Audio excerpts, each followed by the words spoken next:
Hello everyone, my name is Pixlriffs and welcome back to the Minecraft Survival Guide. I hope you're having a good day. Today we're back here in the village, and I think today we're going to try and expand this village's population a little bit so that we can have one of every villager profession here, and then we can kind of talk through what the advantages and disadvantages of having each profession around are, and we'll try and trade up to master level with all of them as the week progresses. Some of them might be a little bit more useless than others. Some of them will be incredibly useful to the point where we'll need more than one of them. But before that, we need to establish a link back to this place via the Nether, because this is a long way away from our base. This is at about negative 1500 in the world. It's about 1500 blocks away from our starting location. We need to make sure that we can go to and fro as we please to this village, because I need to bring in a few more supplies for trading. We brought a little bit from our base, but I don't think this is going to be enough, especially for some of the other trades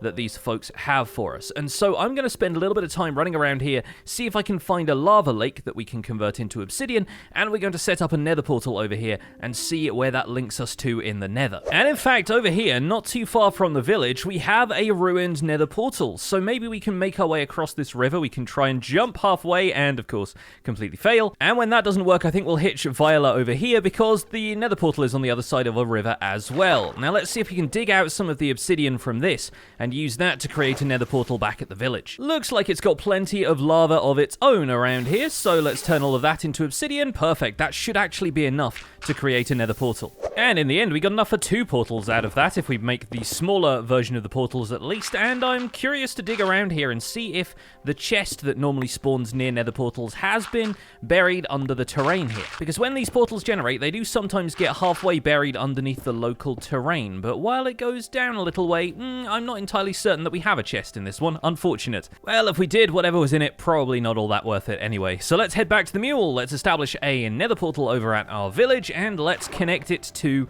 the nether portal back at home. Now we're going to establish a nether portal over here, basically at the end of this pathway, where for the most part I don't think these villagers are going to go all that much. I don't see that many of them coming over here during the day, and even if they do, I have a couple of things we can do to make sure that the villagers don't end up going into this portal and accidentally go through to the nether. We're going to make it 3 wide just because the pathway here is 3 wide, because you don't have to make nether portals in that 2x3 interior configuration. You can make them in different sizes, provided that the interior of the portal frame is at least 2x3, so 2 blocks wide, 3 blocks high. You can make a 3x3 portal like this one if you want to. You can make one up to 21x21 on the interior. That's like a 23x23 frame. And in order to prevent our local villagers from walking into it, we're going to protect it with some fence gates. You want to put something in front of this that villagers will not open, like fence gates, but that you can walk through whenever you feel like it, and even close it behind you to make sure that nothing comes out of the nether portal to interfere with the village, like zombie pigmen, for example, who will not attack villagers openly, but the villagers will get a little bit scared of them if they happen to wander through the portal. We'll make 2 more fence gates over here for the other side, and then all we should need to do is light the portal, and I haven't brought a flint and steel with me. But that's not a problem. Gravel is everywhere, and right now I have a Fortune 3 shovel, so I get flint whenever I want it. Viola has some iron ingots, and we can craft a flint and steel, no problem. Now let's head through to the nether and see where we end up. Ooh, a soul sand valley. That's a little rough, but we can cope with that. I've taken a screenshot of the coordinates in the overworld, and just in case we didn't end up liking this position, we could potentially relocate this nether portal. But in the nether, we are much closer to our central coordinates because, of course, the nether coordinates are 1/8 of the overworld coordinates. So divide the overworld coordinates by 8, you roughly get the position of the nether portal, and we should just be able to walk over into this crimson forest, find our return portal, and make our way home. Although with that said, I might leave some stuff in the overworld and grab myself some gold armor, because I don't have any on me right now, and the locals might get a little bit mad. Viola has enough gold in her inventory that I could make myself some gold helmets or boots, so let's make some boots and head on back through to the nether. Well, having made it through the nether, we need to grab a couple of things. I want to grab some saplings that I can use to grow some wood while we're over there. We're going to bring some spruce saplings, probably some bone meal as well. And we're going to bring a bunch of wool so that we can make beds for additional villagers. We could have used the string from the spider farm to create a little bit more wool, of course, but otherwise, why do I have a sheep farm in the first place? Let's also bring a few other mob drops, like some leather that we can trade with the leather worker who's over there, and I think there'll be a couple of other bits and pieces that we can pick up on the way. But back in the Nether, you'll see that I dug out a 2x2 tunnel basically all the way to this Nether portal. This actually leads through this way into the Crimson Forest and past, and in some cases through the Nether Fortress. Past our Blaze spawner as well, which we'll probably do something a little bit more with later, and then down this tunnel all the way until the end when we get into the Soul Sand Valley, and our portal should be standing there. And of course, it might be a good idea to put some fence gates in front of this portal as well, so that the skeletons from the Soul Sand Valley don't just wander in. But I think we should be okay for now.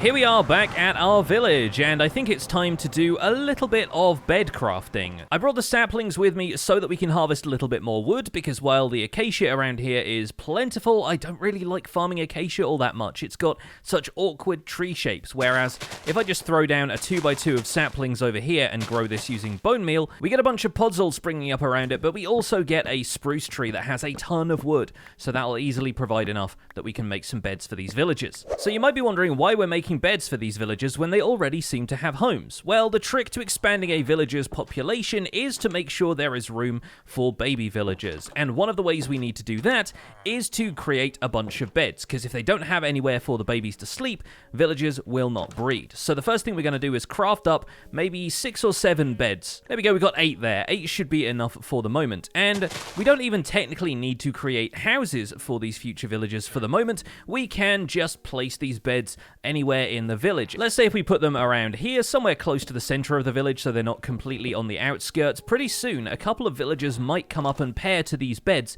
accepting them as their own. But either way, making sure there are beds available in the village lets the villagers know that there is enough space for them to breed. The other key thing that villagers need in order to breed more villagers is food. And so while there is food growing basically everywhere in these villages, you'll find wheat and so forth around here, we're going to give them a bit of a kickstart with this stuff by grabbing some of the food that I brought over here with me. We've got 2 stacks of carrots, and throwing some carrots to each of these villagers will put them in the mood to breed. Villager breeding mostly happens around the meeting times in the earlier and later parts of the day, so that's often a good time to catch a bunch of villagers in the same area and throw some carrots around to distribute amongst the population. Farmers are also part of the key to this, since they will actually farm crops around the area and distribute the food amongst the other villagers during meeting times. You might see them throw loaves of bread or carrots or anything else that they farmed, and I think one of these villagers has just paired to a bed over there actually.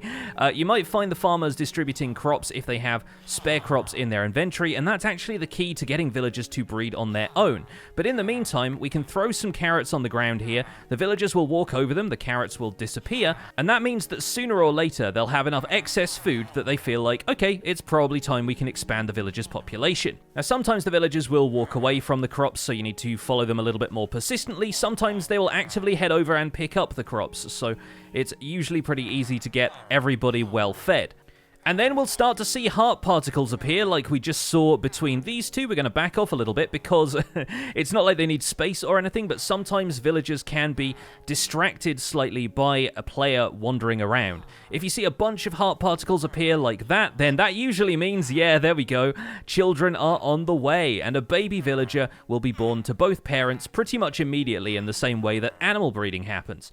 Looks like we've already got a couple of younger villagers wandering around already. One of the first things they will do is go and find a bed to pair to, and once they've spotted this location, they should be able to wander freely around the village. Naturally, being children, they don't have any jobs yet, and once they grow up, they will be unemployed villagers like the farmer was the other day when we ended up changing his profession. So that should give us plenty of opportunity to assign new professions to these youngsters once they grow up. In the meantime, I am going to do a bit of terraforming just to cover up these holes in the landscape where there is water, because there's every chance that a villager is just going to wander in there, and especially the younger ones won't be able to get back out. Now I'm going to take one of these beds for myself, I might as well. We're all sleeping under the stars together, and in the morning, the baby villagers are just going to run around, bounce on the beds, do all kinds of stuff during the day, and they'll even get friendly with the local iron golem. So in order to increase a village's population, really all you need is food and beds. And for the whole roleplay of it, for the idea of, you know, taking care of this village, you could of course place these beds inside of houses and build up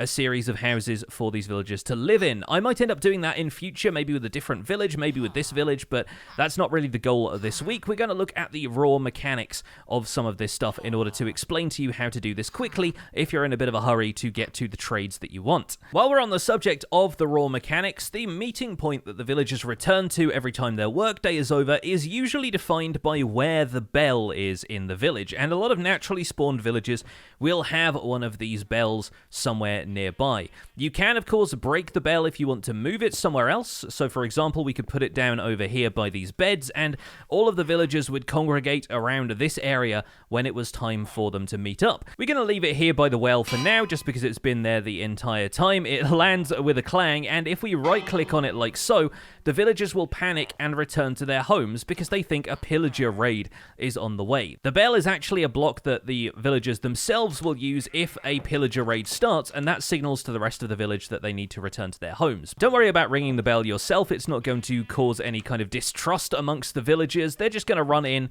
return to their beds, and then once they realize that everything's safe, they'll come out again and resume their normal behavior. And the foods that villagers use to increase the population are the foods that you'll typically find farmers gathering in these villages. They will turn the wheat into bread in their inventories and distribute bread amongst the population. They will farm carrots, potatoes, and beets, and pass those around to other members of the village. And that is how, over time, a village's population can increase on its own, provided there are a few extra beds around. Note that the farmers won't harvest melons or pumpkins, since those are blocks and only players can break blocks, but interestingly, a farmer is the one exception to the rule I mentioned last episode where they don't really use their workstations for their intended purpose. This farmer has actually been producing compost here in his composter from the excess seeds he has in his inventory, and if they end up harvesting wheat or beetroot on their own, they'll compost the seeds in there to make more room in their inventory for things like bread, which they can distribute amongst the village population. The baby villagers are still roaming around here enjoying themselves, and within about a day or two in-game time, they will end up growing up into full-size villagers. And at that point, we'll probably end up laying out a few more workstation blocks for them to assign themselves to. So, grabbing the flint that we got from here, and we've probably got some more gravel that we can turn into flint around here, we're going to grab ourselves a fletching table. The fletching table's made like a crafting table with 2 flint over the top, and is one of the few workstations that doesn't actually have a use for the player. If I put the fletching table down over here, eventually an unemployed villager would wander over and become a fletcher thanks to the location of this table, but as you can see, by right-clicking on it, it doesn't bring up any kind of GUI, it doesn't have any uses for crafting arrows or bows or anything like that. It's really just here to be a villager workstation, and is one of the few villager workstations that don't actually have much of a use for players. The leather worker, who's making a ton of noise over here, will return to a cauldron, and in fact it looks like we have 2 leather workers in this town, one of whom has the orange pants, the other one has the blue pants, because we have 2 cauldrons over here. I'm probably going to reduce that down to 1, just because I would prefer to only have 1 of each profession for the moment, and the unemployed leather worker can now wander over to this fletching table and take up his new hat. He literally has a new hat with a feather in it that signifies he is a Fletcher. And here we have one of the best trades in all of Minecraft, in my opinion, sticks for emeralds. This is one of the coolest things about villager trading, is that you can break down even basic resources like wood into things that you can trade with the villagers. So if I end up using some of the spruce logs I've got here, turn those into sticks, we already have 3.5 stacks of those. We can trade 7 times with this villager, get ourselves 7 emeralds. He's already upgraded to the apprentice tier, and if we traded a little bit more, he might even reduce the amount of sticks we need to trade with him so that we could get even more that way. He also gives us a way of getting rid of our excess flint, lets us buy bows, and there's a whole bunch of trades the Fletcher can offer, but primarily they're really good for farming emeralds because you can trade them literal sticks. And I'm going to use those emeralds to get myself a little bit more pumpkin pie, I think, since the farmer seems to be selling that now. We could also buy some apples off of him, so we've got a little farmer's market going on, and we'll probably end up raising another farmer sooner or later because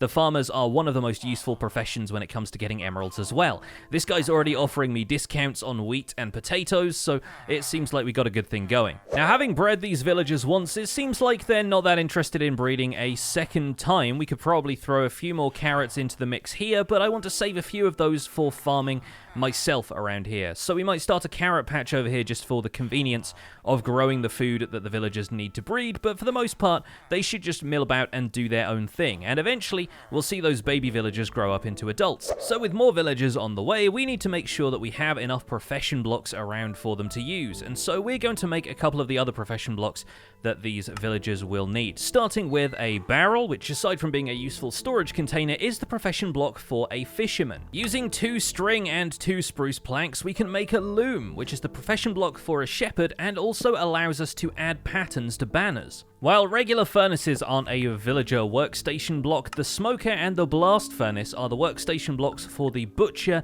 and the armorer, respectively. So we'll end up using those as well, along with the cauldron, which is of course the leather worker. We've already covered the farmer's composter, but we're probably going to make another one of those. Making a crafting table with 2 iron over the top of it will make a smithing table, which is the workstation block for a toolsmith. The grindstone, which we use to get unwanted enchantments off books and tools, is actually the workstation for the weaponsmith as well. We already have a brewing stand for the cleric, a stone cutter for the stonemason, a cartography table for the cartographer, a fletching table for the fletcher, and a composter for the farmer. The last villager profession we haven't covered, and probably one of the most important to players, is going to require us to make a bookshelf. Once we've crafted a bookshelf, we're going to put 3 slabs over the top of that and a 1 below to make a lectern, and the lectern is the workstation block for the librarian. Some of the most valuable trades in all of Minecraft's trading come from librarians because they are the ones who will give you enchanted books. And it looks like we have a librarian in our midst now, and he's immediately gone to bed. Okay, fair play. He'll probably need to get some rest. He's got a lot of trading to do in the morning.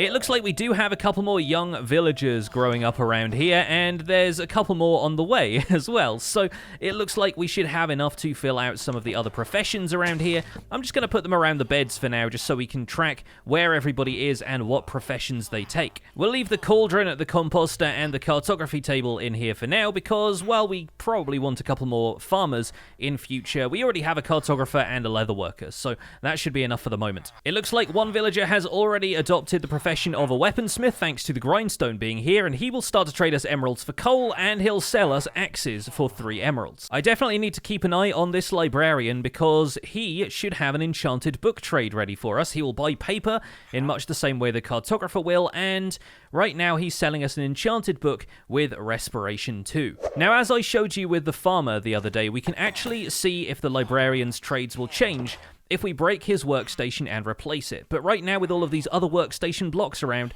there's a chance he'll pair to one of those instead. So we might have to be a little bit quick about this. Yep, no, he's already become a shepherd. Okay, well, we'll have to wait for one of the other villagers to grow up, or break all of the other worksite blocks so that he has no choice but to adopt the lectern. As a shepherd, he's going to buy wool from us, and typically you'll find that these are just the natural colours of wool that you find sheep naturally spawning with that he buys, and then later on he'll sell us different colours of wool already dyed. Brown and black wool aren't the most common sheep colours, but they do exist spawning out there in the wild. I think there might be a black sheep over there in that field, actually, and we could always dye some sheep nearby different colours if we wanted those to trade with this shepherd. If I end up breaking this, he might choose to become a librarian again, and now he's not trading us enchanted books at all, but he will trade us more bookshelves for emeralds, which is a really neat way of getting hold of bookshelves without all of the grind of farming sugarcane and leather. If I break this, he'll move on to the fisherman's profession with that barrel, and fishermen will naturally buy string from you so that they can make more fishing rods, and they will sell you fish that they've caught in buckets, which is another fun way of getting hold of buckets if you're low on iron. Moving on from that to the butcher. The butcher will buy raw meat from you, and one of their first trades is rabbit stew, which is actually a pretty decent food source, although like other stews, it doesn't stack in your inventory, so chances are if you buy a couple of bowls of this, you'll probably only be able to eat them one at a time. The armorer is a naturally very useful profession because much like the weaponsmith, they will start trading you more and more effective armor, and later on, this guy might even end up trading us diamond armor so that we never have to craft diamond armor again. And finally, if we break that, he'll adopt the position of a toolsmith who, once again, like the weaponsmith, is going to be able to trade you more and more effective tools the further down his professions he gets. Right now, of course, they're looking for coal to trade, so chances chances are we need to break down a bunch of the coal blocks that we brought with us. But right now, I'm going to leave all of these different profession blocks set up around here, and we should find that the villagers will gravitate towards them during the day when they're ready to work. And so some of these younger villagers, when they grow up into adult villagers, are going to be able to adopt these professions and start trading with us. So in the meantime, I'm going to gather a little bit more food so that I can make sure the adults stay well fed and breed some more villagers. We should hopefully end up with a bunch more villagers claiming these beds, and sooner or later we'll have one of every type of profession here in our village. One thing you will notice as the village's population increases is so do the population of iron golems. We have 2 walking around here, and there may even be another one lurking around here somewhere, because as the village's population grows, so does the need to defend it. Once a village's population gets high enough, every time the game reaches midnight, there is a chance for a zombie siege to spawn somewhere around the perimeter of the village. Completely different to the naturally spawned zombies that you'll typically find on the surface during the night. This will be a whole horde of zombies that spawns somewhere outside the radius of the village and will track in towards the villagers. Naturally, this can be disastrous for a village's population because the zombies will either kill or zombify any villagers in the area. They will typically go after the adult villagers, but I think baby zombie villagers are also possible. If you're playing on easy difficulty, the villagers won't end up as zombies as well, they will just end up getting killed. If you're playing on normal difficulty, there's about a 50-50 chance of the villagers being zombified or killed, and on hard difficulty, all the villagers will end up getting zombified if they are attacked by a zombie. So it's a little bit disastrous if that happens, although it can have some unforeseen consequences, which we'll get onto later on this week. But naturally, if the sun rises again, any zombified villagers will start burning in the sunlight and can potentially die. So there's a good reason to make sure that you sleep regularly when you're tending to a village like this, or at least make them safe enough that a zombie siege is unlikely to deal any damage. And the way the villagers do that themselves is by summoning an iron golem every so often. And in fact, if 3 villagers get together and they realize that there is an enemy like a zombie nearby, there is an additional chance for them to spawn an iron golem, and that's another mechanic that we can take advantage of when we end up farming iron golems for iron. But we can do that another time because right now I have plenty of iron to my name. Just wanted to make you aware up front about some of the potential risks of increasing a village's population, but for now